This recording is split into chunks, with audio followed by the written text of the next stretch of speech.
Hey everybody, welcome to this week's bonus podcast for Conversation Street. I'm Michael, and I don't have Gemma with me today. I'm actually joined by Mark from Shipwrecked and Comatose, a Red Dwarf podcast. Now, you'll know if you've been listening to Conversation Street for quite a while that I'm also a big Red Dwarf fan, so I was really chuffed to be invited onto their podcast this week to talk about Craig Charles's character, Lloyd Mullaney, or Dave Lister, as he played in Red Dwarf. Mark, how you doing? I'm really well, thank you. I'm here for an interesting time because I am not a soap guy at all. So maybe I'll give you a weirdly innocent and, let's be real, ignorant opinion of soaps and Coronation Street. This is genuinely the first time I've ever watched the programme. Well, hopefully, maybe you've become a lifelong fan. We'll see. Let's talk about Lloyd Mullaney. Mm-hmm. Now, correct me if I'm wrong, because, you will know better than me, but looking at a website called coronationstreet.fandom, Lloyd Mullaney was a character for roughly 10 years in Coronation Street, and the character was specifically written for Craig Charles. He was in 954 episodes, which is a lot more episodes of Red Dwarf. But you've got to remember with something like a soap opera, instead of a cast of 5, there's a cast of 25, 30 active characters? Well, not at all now. These days it's more like 90 to 100. Really? That many? Yeah, so you get characters that come in and out of rotation. They're all kind of on the books as regular characters, if you like, but you certainly go through periods where some characters don't show up at all, and then other times where they'll be like one of the main characters for the whole year. I mean, during Lloyd's tenure, which was 2005 to 2015, it would have been less. I don't know, maybe even like 70 possibly. But yeah, there was certainly a lot of times in that 10-year period that we didn't get to see a whole lot of Lloyd. And on the whole, I'd say that he was more a side character in other people's stories rather than being a main character of his own. He did have some Lloyd-centric stories, but when I picture back at his time, I kind of imagine him as being there on the sideline or being a bit of a double act with Steve McDonald particularly. Well, I think that's fascinating that there's that many. It shows how long it's been since I actually watched a soap opera. The only real soap opera I ever watched was Neighbours as a kid, and there were about 30 to 35 characters. In fact, maybe even less than that, because they all got a slot on the theme tune, didn't they, if I remember rightly? Yeah, that's right. When Neighbours ended for the first time a couple of years ago, we sat and watched the final week just to say that we've seen it, and it was quite notable for us how few characters there were compared to everyone in Coronation Street. And over the years, more people, the sets expanded, so you got the street itself, which crams more people than really should be able to fit in one house living there. Then they've extended the sets to have like nearby streets where people live. So yeah, there's tons. It's an awful lot of work being in a soap, and having spoken to some of the actors about it, you do need a bit of a break. So in some ways it's good that they've got those big casts. Interesting. So I guess that means that a character should potentially have more longevity than an actor going for a couple of years, burning out and going away. So almost makes it more realistic that someone will live in Manchester for 10 years rather than just 2 or 3. Yeah, and you get a mixture. You do get some characters that come and go in the space of a year, 2, 3 years, but others, I mean, the day we're recording this, Gail Platt, or Gail Rodwell as she is now, has been in the show 50 years. So 954 episodes for Craig Charles. Goodness knows how many episodes. Yeah, in the thousands for sure. And of course, William Roach, who plays Ken Barlow, has been in it right from episode 1 in 1960. Still going strong. I actually saw Ken Roach in Salford Sainsbury's a few years ago. Oh, yeah. And I was like, who the bloody hell's that? And I was walking my way through.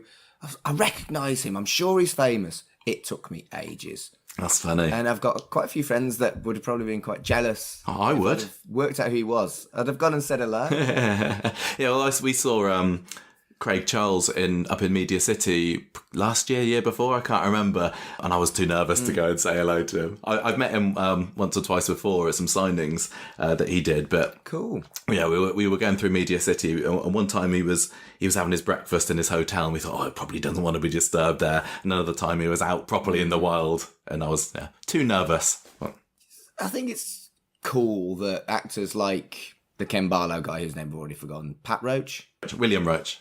William Roach. Who's Pat Roach? Anyway, and Craig Charles, they're famous, but they just walk around, go to Salford Sainsbury's, get a sandwich, and that's kind of nice. I wonder whether there's that level of culture with popular shows in America. I think it would be more difficult in America, perhaps. Yeah, kind of imagine them there, flagged by their bodyguards. But who knows? Who knows? So, getting back on topic, because I do that. With the research I've done, watching some stuff on YouTube and reading this fandom website, and again, correct me if I'm wrong, the Lloyd Mullaney character had some quite strong storylines that included racism, gun violence, attempted murder, blackmail, hit and run, fist fights, and realising you've fathered a child when that child has grown up. And they're all pretty heavy stuff for pre-Watershed. Was this a controversial character? No, I wouldn't say so. And it's funny hearing the list of things that you just said. I mean, to me, as somebody who's watched countless characters come and go through Weatherfield, kind of like a standard life, really. Honestly, I don't think that he was controversial in any way. I think he was quite a popular character. He was well loved. But yeah, the stories that you mentioned, that's just what goes on when you're in Weatherfield and you're in Coronation Street. Fair enough. And so the character, as I think you touched on, was strongly linked to the Steve McDonald character, almost like a Bezzy Mates type thing. And he was a bit of a dog, unlucky in love, brave and hot-headed. Yeah. That's the impression I've got as a complete outsider. No, that's true. I mean, it was funny for me because I'd watched Red Dwarf for years before Craig Charles came into Coronation Street, and when the casting was announced, I couldn't believe my luck to see somebody who I'd grown up watching was now going to be on the show that I watched 3 times a week, or however many times it was on back then. And in some ways, I found it difficult to separate the two, and I think there are definitely some similarities between the character of Lloyd and Lister. I mean, he's a bit of a lad. He likes a beer. He's a lot of fun, but also he's got a heart and he's not dumb. And I think as Red Dwarf went on, Lister became less dumb. But he did just want a family and he wanted to settle down with Kachansky. And this is very similar to Lloyd, actually. He went through a few romantic partners during his time on Corrie. And I think getting a family, somebody he could settle down with, is what drove him. Maybe not getting a farm on Fiji, but he wanted to be loved at the end of the day. Yeah, and I think what surprised me just across the board watching clips of the character was how funny a lot of the stuff was. I mean, there was some nasty stuff, actually. And it was fascinating to see that Coronation Street is funnier than I expected it to be. Yeah, they especially leaned into that with Lloyd, knowing that Craig was a comic actor. I think he was probably quite easy to write for. I mean, Coronation Street has always been built on a bit of a bedrock of humour, even back from the early days. And I would say nowadays it is more on the dramatic side rather than the humour. But I think when you've got an actor like Craig Charles, that kind of thing can come very easily, and I'm sure that he's a talented enough guy to be able to do a bit of ad-libbing or just give the expressions that are just fun to watch. With the Steve McDonald partnership, having those two together, because they run a cab firm together, so there were lots of scenes of them just sitting waiting for the calls to come through, and there'd be just the banter between them, and it wouldn't be a million miles away from what you had with Rimmer and Lister in the bunk room, and that was some of my favourite Lloyd bits, just the back and forths, everyday chat between those two. And they've since Lloyd's left, we've got another character that's come in called Tim. I think there's possibly a bit of overlap with them, but now it's Tim and Steve in the cab office, and they've kind of recreated that relationship pretty nicely as well. It's just a nice situation to have two guys in kind of chewing the fat while they wait for the calls to come in for the cabs. Now that's fascinating, because to me that feels like something that would naturally happen. As much as you miss your old Bezzy mate, you would probably look for that kind of dynamic. It's a risk in a soap opera though, surely, like basically replacing like for like, in as much as people might look at it as repetitive, even though, my best mate moved to the States. I still adore him, but I now have another best mate. Yeah. And that's how life progresses, isn't it? Yeah, exactly. I think Tim and Steve have got just as many fans as Lloyd and Steve do. It's a little bit similar. It's a little bit different. I mean, these days we don't get as many cab office scenes, to be honest. But they've got a really great bromance going on, just the same as Steve and Lloyd did. Brilliant. And before we look at some specific scenes that we picked out, we both picked some. I just want to talk about very briefly how Craig's addictions and indeed Red Dwarf caused hiatuses from the show. How was that received amongst fans, both of them? I'll tell you what, it's going to be the same when we talk about some of the scenes as well. Some of it feels so long ago, it's difficult for me to remember. I mean, he came into the show in 2005, and I know Red Dwarf's been going from the late 80s, but because there's been over 10,000 episodes of Coronation Street now, sometimes things just kind of disappear from my mind. So excuse me in advance if I'm like, I don't remember. I vaguely remember Craig going off because of the struggles he had with addiction, but it might have only been 6 months or so, and characters do sometimes disappear for a while. And because he wasn't what I'd class as a main regular character, it didn't make so much of a difference. I think we were all pleased when he came back. I think it was fairly early on in his time in Coronation Street that he took that first hiatus. But yeah, life in Weatherfield went on. Then you got a couple of other times. I can't remember whether it was 1 or 2 times that he left the show temporarily for Red Dwarf. I think the first time it came back on Dave, he was away for a bit, and then after that, it was a case of 2015. Yeah, I'm going to leave now. I'm fed up of asking, or I'm getting a bit embarrassed of asking for time off. I think I'd better call it a day for now. So in a way, I would have loved him to have stayed in Coronation Street, but we got a bit of extra Red Dwarf on top of that, so it's a bit of swings and roundabouts, really. Do you want to have a brief look at Back to Earth, seeing as they kind of link to what we've just been talking about?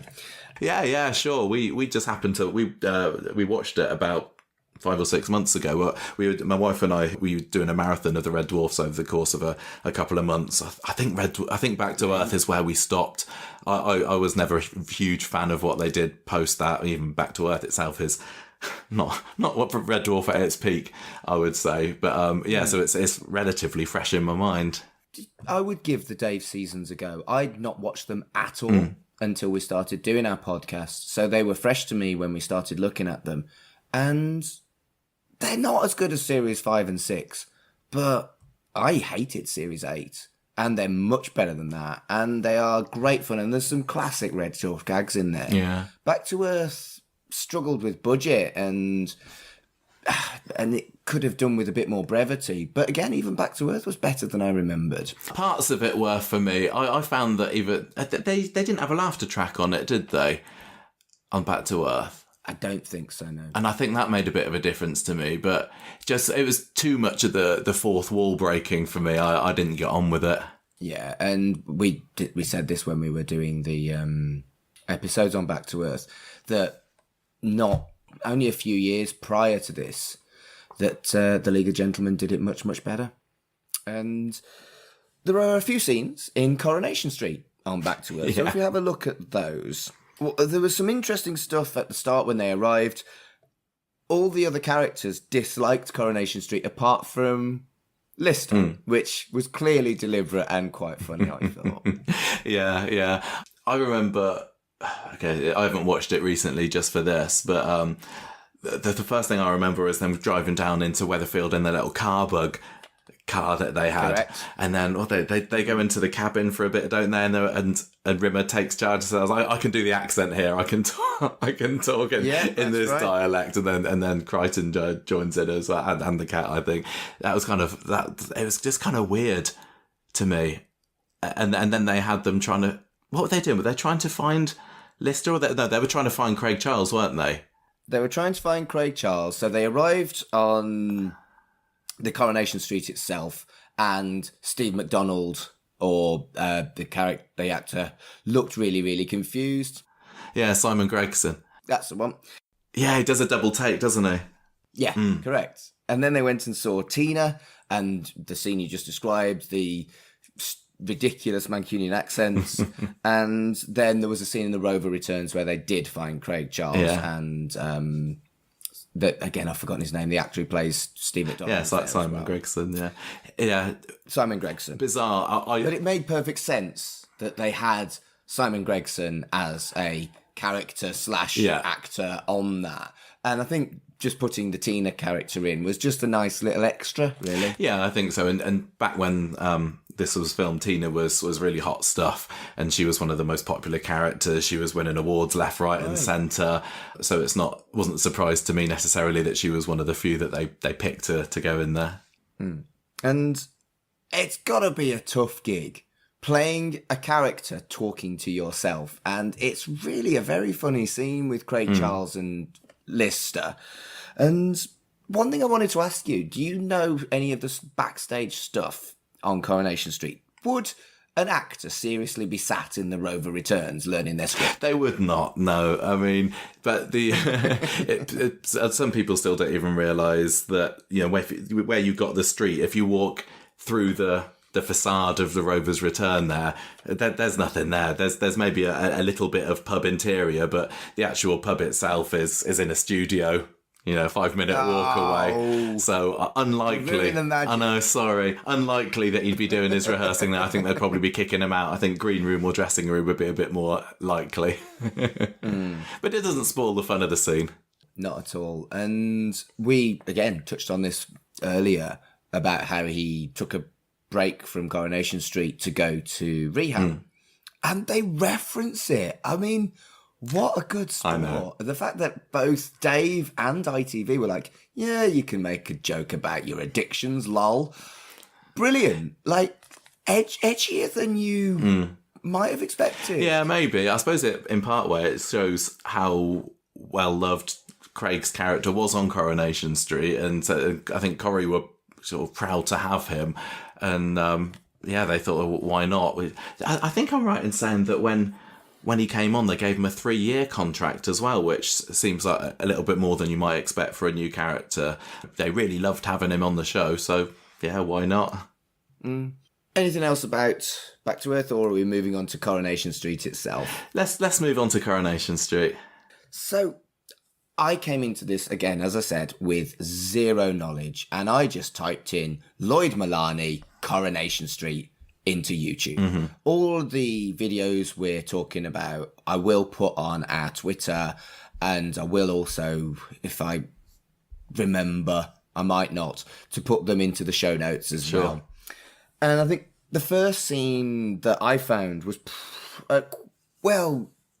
probably an infamous Lloyd and Steve scene. And on YouTube, it was just called Steve McDonald versus Lloyd Mullaney. And it was at a school sports day. And Lloyd chases after Steve because he thinks that Steve has done something to his cab firm or something like that. And the language. Oh, the language. Flaming, toe rag, stupid idiot. And two men in their 40s or 50s having quite a heated argument that leads to a fight. They wouldn't be saying those words. This is just what I'm used to now watching Coronation Street. Steve McDonald's is particular. Flipping is a curse of choice for him. So there might have been a few of those in there. But yeah, I'm just kind of, that's the way it is. Although even in Red Dwarf, isn't it true that a lot of the words like smeg and goit and gimboid all came to try and reduce the amount of real swearing that Rob and Doug could use? Absolutely. And you don't get curse words in Red Dwarf, not even in the more recent stuff where you could have probably got away with it a bit more because it's on Dave. But I think you've hit the nail on the head that goit, gimboid, smeg, they're naughty. They are pushing right on the edge of what you can say in a TV show before it becomes swearing. And particularly with how graphic what smeg actually references. I don't think you get smeg on Coronation Street. I think you're probably right. I think you're right. They're even tamer than that. I mean, we had a crap last week in Coronation Street, and that was... Oh my... I know. Probably had to be bleeped for the... Was that the first ever crap? No, there've been craps dating right back to the 90s, as far as I can remember, but they're few and far between. That and bitch is probably the most explicit that Corrie gets. Now that's interesting, isn't it? Because bitch and I guess, but again, this is growing up in the 90s, the word bastard would be right on the edge of what you might be able to say in front of your mum and your dad. Most people's parents wouldn't let you, but some parents would, the cool parents. And I think maybe that's where Coronation Street pictures it. Would you say it in front of your parents' mum? Yeah, I think you could be right. I mean, there's been cat fights between the women of Coronation Street going, right back to the very early days in the 60s and 70s. And it felt, having seen scenes from those episodes now, it does still stand out to me when the characters said it, but not so much so that it's like, well, yeah, I think it felt kind of natural for characters to say it at the moments they did, in particularly heated arguments. But yeah, it's still quite rare. And we decided when we were planning this podcast that we would keep it Coronation Street level of language. And our podcast has a reputation for potty mouth, and I'm probably the worst for it. And it's an odd little challenge not being able to say the naughty words that I just say. That's my natural way of speaking. You're doing a good job so far. Thanks. I have got a bleeper if I get carried away. And again, this scene was funnier than I expected. It was the first one I watched, and it was really funny. Not just because I kind of laughed at the weird toe rag language, but it was not quite Benny Hill, but it was two daft characters chasing each other, and that was funny. Yeah, they did lean into the physical comedy quite a bit in that scene, didn't they? And then you got Brian, their head teacher, at the end, sending them off to the headmaster's office like a pair of naughty schoolboys. Brilliant. Yeah. Brilliant. And of the 3 fights I've seen of Lloyd Mullaney, he does like a headlock. Loves a headlock. Oh, I didn't notice that, but I mean, I suppose you, with your wrestling background, you're going to pick up on more of that than me. Yeah. But again, there is something we're going to talk about in a bit where he gets punched. That came as a shock to me because I'd seen 3 headlocks. I wasn't expecting that level of violence because just by what I'd watched, it all seemed quite tame. So what is the violence level on Coronation Street? Would you see blood, for example? Yeah, you would. I'm trying to think. I mean, you see people getting punched to the face quite a bit, but then it's, they don't actually get hit. It's the clever camera angles, and then maybe there might be a bit of blood on the floor afterwards. I suppose maybe it's more when there's stabbings or they get the guns out, whatever. That's more likely to be a bloody scene in there, but I mean, there have been some really, really violent. There was a scene in the late 90s where a character called Jim McDonald, who you might have heard of, played by Charlie Lawson, beats this drug dealer to a pulp, pretty much. And they didn't really hold back in showing the graphic nature of it. I mean, I suppose they must have done somehow for it to have gone before the watershed. But yeah, they'll definitely show a fair bit there. And Corrie has come under fire a little bit in recent years for being a bit too dark and a bit too gritty in some places. That doesn't particularly bother me at all. But yeah. I mean, there's been punch ups right from the go.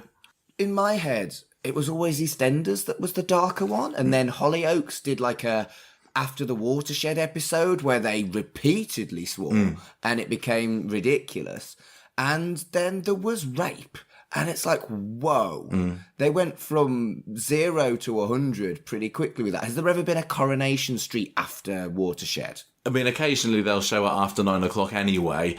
There was one episode. Right. There was one episode where there was a siege in a supermarket in 2001, I think, and that was shown. That must have been shown after 9 p.m. And you get these 2 gunmen talking, and one of them says he calls one of them a word that I won't mention on our very clean podcast here. And I remember going, whoa, they never can't say that on Corrie, but I think that's the one and only time that they have used that word. There was one thing in the late 90s called Corrie After Hours, I think it was, and it was 5 days of episodes that they would show at 9 o'clock. But it was about Steve and some of the others going down to Brighton, and then they'd go on a booze cruise. But there was nothing at all. There's nothing remotely post-watersheddy about it, but they were trying to say, well, look, we're going to do something a little bit different. But yeah, Corrie doesn't tend to go too far past post-watersheddy. Fair. So I want to look at the first and final appearances of Lloyd and Mullaney. Mm-hmm. And his first appearance, he's smoking inside, and I was agog. It was that long ago that he was smoking inside, and I think that scene was played to make him a bit of a Jack the Lad, but these days, because he blows smoke in someone's face, that's kind of assault. Yeah, yeah. And it's a much darker scene than I think it was ever intended to be at the time. Yeah, I don't think we would have even remarked on it back at the time because people still smoked indoors. People would sometimes blow smoke at each other. I mean, you had a few scenes of Lister doing that on Red Dwarf as well. Absolutely. But yeah, Jack the Lad is right. He was that kind of character, which is why, like I was saying earlier, sometimes he and Lister aren't too far apart. It seemed to fit just what they wanted with Lloyd. And maybe that's one of the reasons why the character of Lloyd was created for Craig Charles. It wasn't a case of, we want this character, who should we have? They're like, well, Craig Charles, what do we know him from? Red Dwarf. Let's make a character a bit like him. And he was just a bit more of a grounded Lister, in my head at least. And I don't know if you know this, but the reason why Lister smokes so much in the first few seasons of Red Dwarf is because Craig Charles was a massive borderline chain smoker. And I wonder whether the character smokes because Craig Charles wanted to smoke indoors. Yeah, so maybe. The only other thing of note that I spotted in this was it's the bloke from Boyzone. Yes. The bloke from Boyzone was in Coronation Street. Yeah, if having Dave Lister come onto Coronation Street was weird for me, having Keith Duffy from Boyzone, that was totally bizarre because my sister was totally into Boyzone when she was little. So I sort of, if I went into her bedroom, there were posters of him and the other four of them on a wall. So it can be hard to switch off thinking this isn't them. And I think actually with his character and with Craig's character, eventually I did, and I saw them as characters in their own right. But partly because they'd be on your telly 3-4 nights a week for weeks on end. But yeah, that was a funny one. I do wonder if these recognisable actors is something that brings in a draw, because obviously bringing in Barbara Windsor to EastEnders was a big deal. I remember that when, I can't remember the character's name, Get Out of My Pub, that one. Yeah, Peggy Mitchell. Peggy.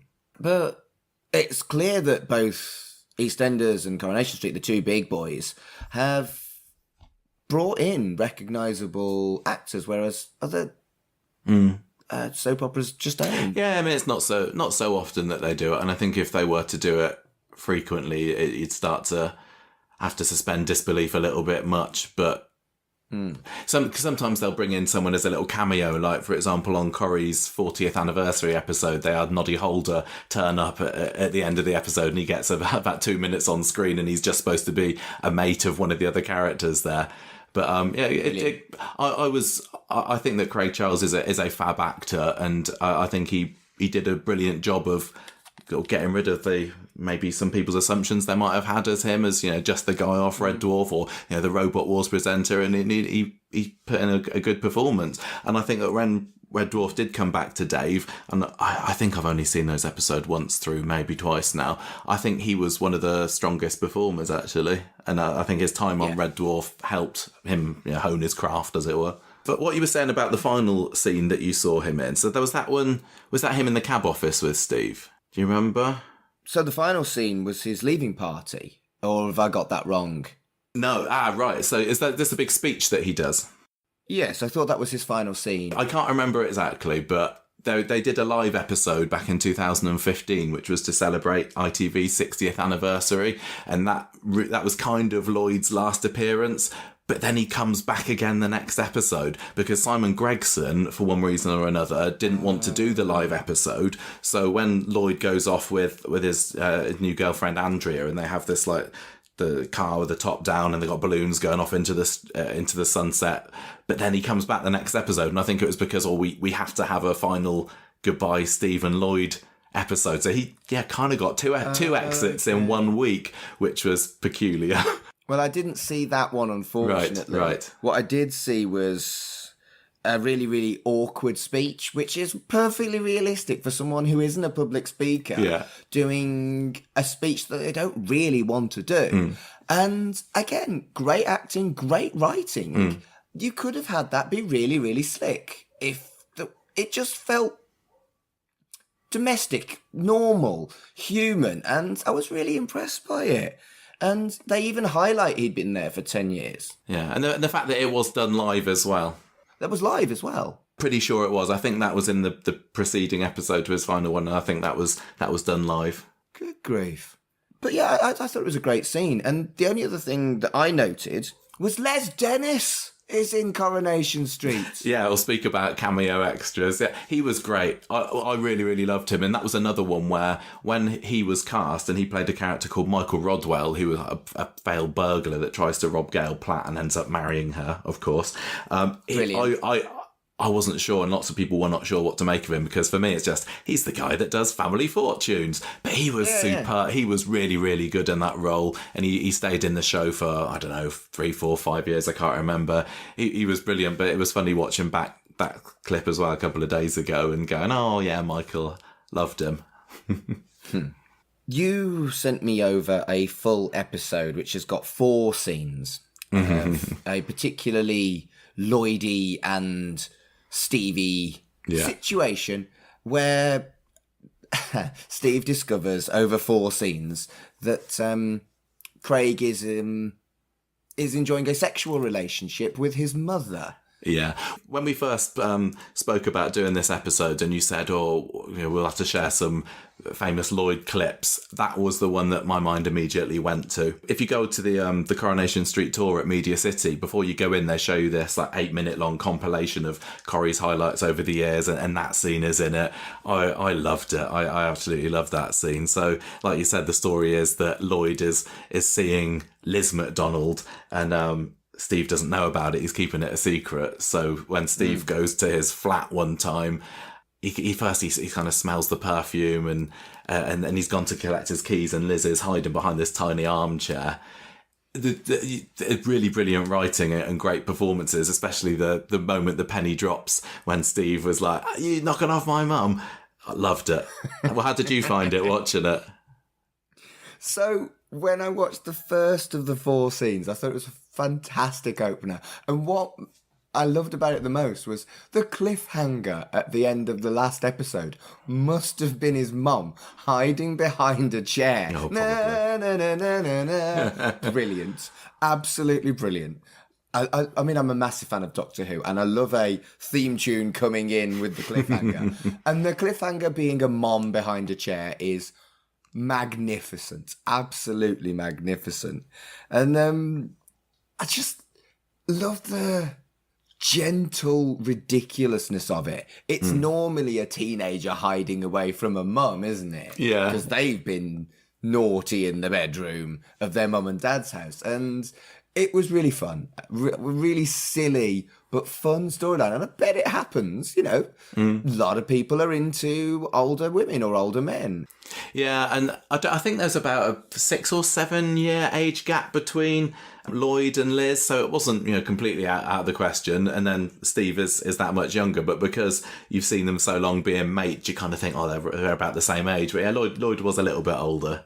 You find that, don't you? My dad had me late, and his sister had my cousins early, so I'm bang in the centre of the age difference between my cousins and my cousins' kids. And as such, I'm kind of close, but in very different ways with both of them, because I am slap bang in the middle of the two.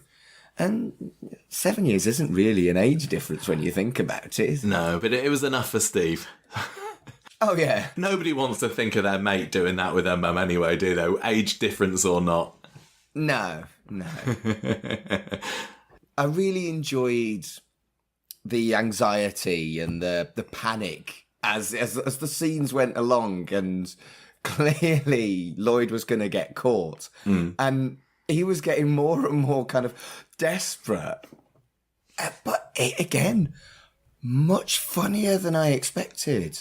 Yeah, those two were great. I mean, sometimes the soap awards will do you know, apart from the usual best actor, best actress, best scene, whatever, they'll do a best partnership. And often that's a romantic partnership, but sometimes and I can't remember whether it happened with Steve and Lloyd, but sometimes they'll have Mates as a partnership going up, being nominated for those as well. And those two were gold together. Yeah. So watching this as it was, as an episode, gave me a real kind of perspective of the experience of watching a soap for the first time since probably about 1998 with Neighbours. Yeah. And I'd forgotten the experience of really engaging with a specific storyline and then having to wait 3 minutes while there was another scene and then going back to it and then going to a different scene and then going back to it. And I remember getting frustrated with that as a kid with Neighbours.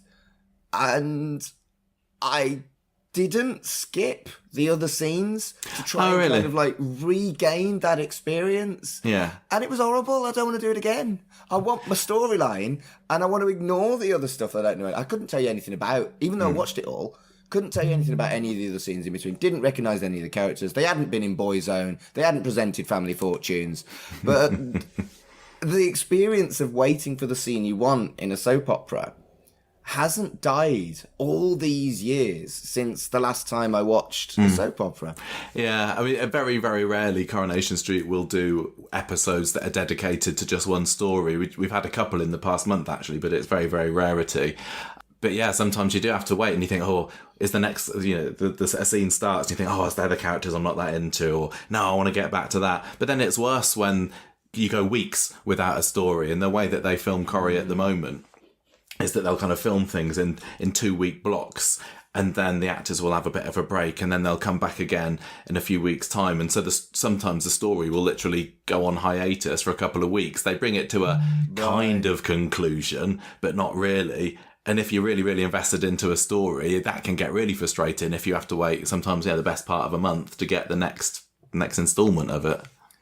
Yeah, and I'm guessing if you research what's coming up, you might get spoilers as well, which nobody wants, right? Some people do. We're not. We really try not to do spoilers on our podcast. We don't like knowing, and I think that it does literally spoil it for us. But there's a huge thirst for soap spoilers out there. But even then, they don't always give everything away. Sometimes they're just more of a teaser. So I'm a big Marvel film fan, and I won't watch the trailers. I refuse to watch the trailers, or Star Wars trailers. Because I'm like, I want the surprise. You know, there's so many really cool reveals in both of those franchises, regardless of whether you like them or not. The reveal of, I don't know, let's say Thanos at the end of Avengers. If I'd been spoilt on that, it would have been such a lesser experience. So I've never got the thirst for spoilers, but I don't think I'm surprised that soap opera fans want them too. Yeah, I mean, you see sometimes on YouTube, you'll get channels that will just post the spoilers for next week's and they'll get thousands and thousands of views. People want to know, but I don't get it. I much prefer seeing it when it's on. Although I suppose the difficulty with doing the Coronation Street podcast, the Conversation Street, is that you're kind of immersed so much in the world of Corrie, sometimes you can't help but find them. And sometimes if we're like planning a future episode, we think, well, maybe we want it to tie into whatever's going on the street at that time, so I'll have a sneaky look. But yeah, I do try as much as I can to stay spoiler free. And what Corrie doesn't do as much these days is put things into the episodes that are huge reveals that aren't on the spoilers at all. Sometimes there'll be things that come right out of the blue, and that's brilliant, and nobody knows about it. But it does feel like quite a lot of the other reveals, you get a sense that, lots of other people knew that this was going to happen. I mean, at the time of recording, Deadpool versus Wolverine's just come out, and I am avoiding the internet. I'm avoiding friends, I'm avoiding Twitter, I'm avoiding everything, because I haven't got a chance to see it yet. And I'll be really, really cross if anyone spoils the cameos for me. So it's a weird experience, isn't it? I'm the same. I haven't watched it yet. I want to watch it. I've seen the trailers, but then over the last few days, I've seen a couple of headlines on the news site saying, "Oh, you'll be surprised at the cameos," and I'm like, "No, I don't want to click it. I don't want to know. I'm not sure to see it in the cinema." Not doing it. But anyway, going back to this episode, it was Corrie, 5th of January 2009, episode 2. I should have said that at the start.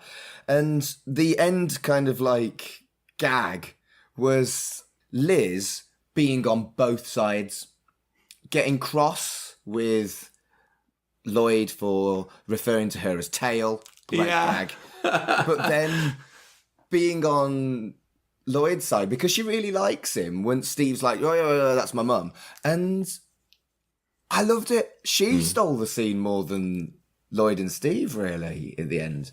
Yeah, they were great. That's why I said we had to watch that one. That was a real classic Lloyd moment. And the hands up, and she actually puts her hands up. Comes from behind the sofa. Brilliant. I think I don't know when you wanted to go into this particular story, but I suppose another one that's fairly famous Lloyd-wise was the racism storyline, the casual racism storyline, which is... That was next up. Yeah, towards the end of his tenure. So was that... Yeah, I assume you hadn't heard of any of that before you started doing the research for this? No, I hadn't. And again, I'll link the YouTube videos we're looking at. The main meaty one is Paul gets castigated for his choice of words. And I think it's really brave that Corrie engaged with that. And it really is as simple as Paul is massively, massively wrong. And it's really interesting the way they tackled the awkwardness of, you know this person, you like this person, but they are so wrong and they're not listening to you. Yeah, he wouldn't back down. Yeah. And, as a queer person, I've encountered people who won't listen to me and tell me that it's not homophobic. I'm like, you have literally just said to me that my lived experience is less important than your feelings of the idea of maybe being a bit homophobic and needing to learn. And this really cut deep with me because obviously I'm not black, but the experience of prejudice and people not backing down is just one of the worst experiences that one can have. And not going too far into it, with certain political parties gaining MPs, it can be quite a scary world, even in Britain, for minorities. And I thought this was just incredibly well done. Very realistic. And I didn't miss the swearing, actually. This scene really got me. I wasn't laughing at the lack of swearing anymore. I wasn't looking for it. It just worked. Yeah, Corrie will try and do stories every now and then which tackle these social issues. So this one was a racism one. I don't think we said earlier, but the character of Paul is playing a game of darts and somebody beats him or something and he says, I'll play the white man. And then this is what Lloyd kind of jumps on and saying, hang on a minute, you can't say that. But yeah, Corrie likes to put in stories about racism or mental health, the raising awareness of particular diseases. So it's not just there for entertainment's sake, but I think they also like to try and raise awareness and get people learning about things as well and questioning their own morals maybe in a way. And it really resonated with me with you can't say anything anymore. And that was a really deep cut because that is the line of the prejudiced to try and bat you away. And, this again resonates with even being the presenter of this podcast. We call out problematic stuff from the 80s and 90s in Red Dwarf. And a lot of people that have listened to the podcast have given us 1-star reviews because, oh, you're so woke. And it really bothers me that people don't listen to minorities, won't listen to reason, and can't recognise that stuff from the 70s, 80s and 90s wasn't okay. Yeah, sure. Before I was doing the research for this episode, I look back on that story thinking it didn't work brilliantly. I think sometimes Corrie Really? And yeah, I mean, you just saw a little bit of it. I think that sometimes there can be overkill with issue stories on Coronation Street, and sometimes you just kind of want to be entertained, and I think that came at a time where there was a little bit too much of it, possibly at the expense of the general kind of soapy affair stories. I think at the time as well, when I watched it and they used this play the white man phrase, I was thinking, well, I've never heard of that. We talked about earlier, you can't really say the rude stuff or insulting stuff or the most hideous of insults before Watershed, and it felt a little bit tame to me. But actually, watching the clips back again just this past weekend, I thought, they actually did a really good job with that, particularly Paul's reluctance to back down. And you're right, that does absolutely mirror the attitude that some people will have when they're called out on saying something that they shouldn't do. So, again, from the outside looking in, the Paul character seems completely unsalvageably vile. Was he a moderately positive character before this storyline? Yes, he was a relatively minor character. He was a fireman that came in to the show when the Rovers, the pub, caught on fire, and then he ended up dating Eileen, who also worked at Streetcars with Lloyd and Steve. The story that I kind of remember from him was that his wife had early onset Alzheimer's, and when he was dating Eileen, he hadn't told Eileen that his wife exists still. So he's like, the story is that this wife couldn't even recognise who he was part of the time, and he's like, I need a bit of a freedom. But I think so that wasn't a good look for him early on, that he was dating Eileen while still being married to this sort of really ill woman. But on the whole, he wasn't a vile character. And I think maybe one of the things with this story is, it can be anybody that can say something, and it was. He probably, the character didn't even realise at the time that what he was saying was so offensive. And I think sometimes that can work well when you have a character who you think is just a fairly nice guy, or, just kind of bland kind of character, says something that makes you go, whoa. Even they can say that. There was a story just last year where there was a fairly nice, you'd think, young boy who ended up raping another girl, and it was a story about consent and did she give consent or not, and that was quite effective because this was a bit of a golden boy before this happened, but they wanted to get the message that it can be anybody. And I think what I engaged with the most on this one was actually Steve. And the initial scene we watched, he tried to keep the peace, and he tried to kind of like hush the minority. And that's pretty cowardly, and it's complicit, and perpetuation like that, it continues the chain of prejudice. It is so tough to call out someone you like. It is so tough to try and explain to someone who won't listen. But we did watch another scene where Steve actually slightly redeems himself. That was called Paul Denies Being a Racist on YouTube. And Lloyd is completely in the right. Completely in the right. And Steve does come back and say, look, this isn't okay. Yeah. And it is tough being in that situation. But if you are truly the friend of someone, you need to do the awkward thing. Yeah, I think in the original scene where it happens, I suppose Steve does the easy thing, in a crowded pub, you don't want things to escalate more, so he just tries to calm it all down. But you're right, when he's then alone with Paul later on, he tells him what he needs to hear. Yeah, and another scene I watched, again, it's just called Paul Punches Lloyd on YouTube.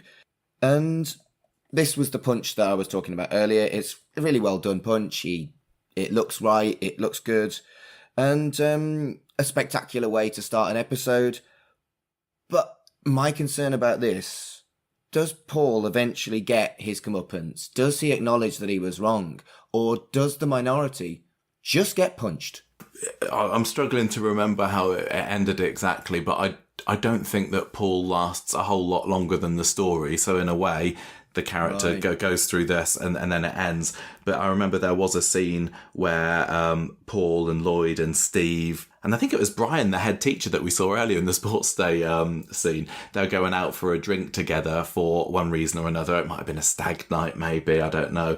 And they end up inadvertently drinking in a pub that's full of particularly racist and right-wing characters, and Paul ends up defending Lloyd from them, and I think he kind of realizes, I'm not the same as them, but I can totally see how difficult it must be to be somebody like Lloyd and have this all the time.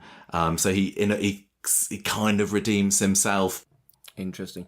I did watch quite a lot of other scenes featuring Lloyd. There was a peculiar one where he ends up on a fishing boat. Yeah. There was another one which was grim, where he was at this seedy club and got into a fight with this bloke who'd been beating up women, and a really nasty kind of floor punch to the floor with a squelch, which shocked me.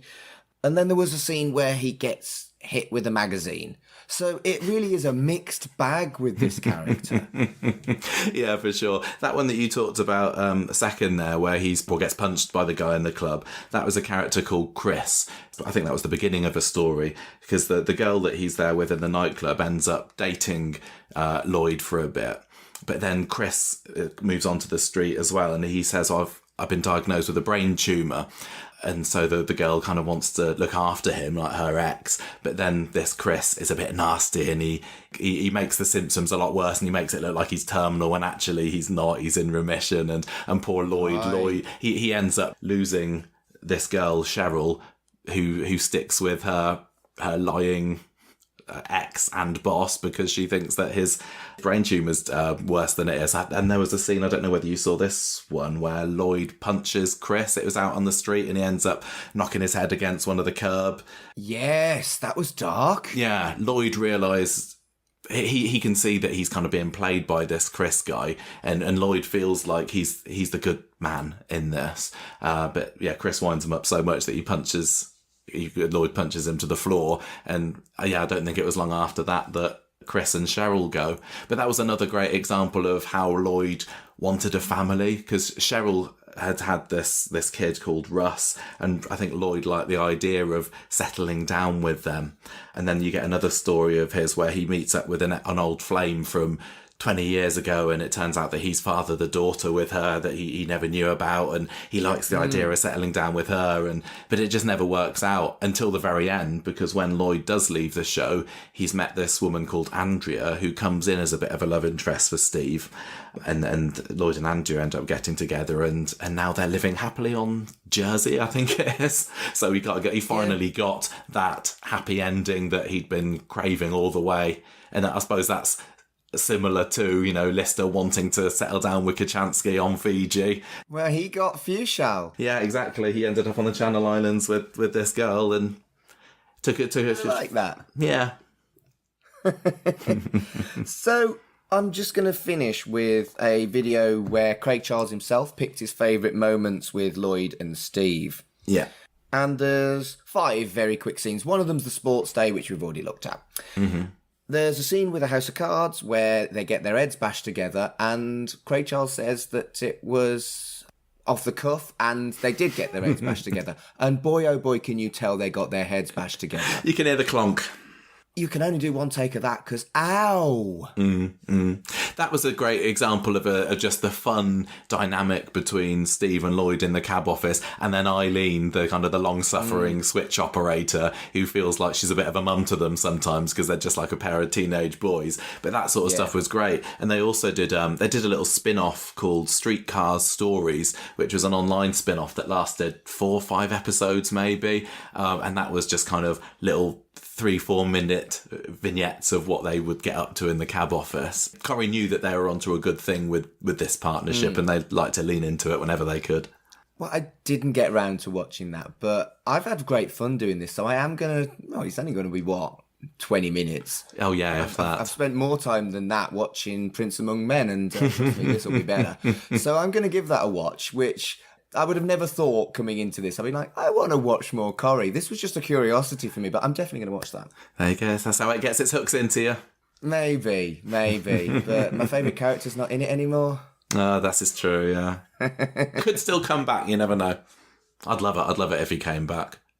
And the next scene is another scene with Eileen and the boys, and it's where she throws cakes at them. And it's really fun that these silly, thoughtless boys get silly comeuppance. And Craig talked about how it was an ad-lib where the cake lasted on Simon Gregson's face so long that he just took it off and ate it. Yeah. And again, brilliant, just brilliant. What this comes across as is very much the Craig Charles that was on the Coronation Street set, was the same Craig Charles that was absolutely hilarious on the Smegups tapes for Red Dwarf. Yeah. And just had a laugh, made the job fun, and ad-libs that ended up actually being used. Yeah, you're absolutely right. I think when you have a comic in a part like this, sometimes they will allow a bit of ad-libbing and off the cuffness because they know it's going to go down well with the audience. I think if he was playing a different character that didn't have this relationship with Steve McDonald, it would have probably been a bit wrong, but this felt right. Yeah. Next up, there is a scene with some Northern Soul where they're dancing whilst ironing. And do you know what? I've always meant to go and see Craig Charles live. I hadn't even clocked that Northern Soul was his thing, and that's my dad's thing.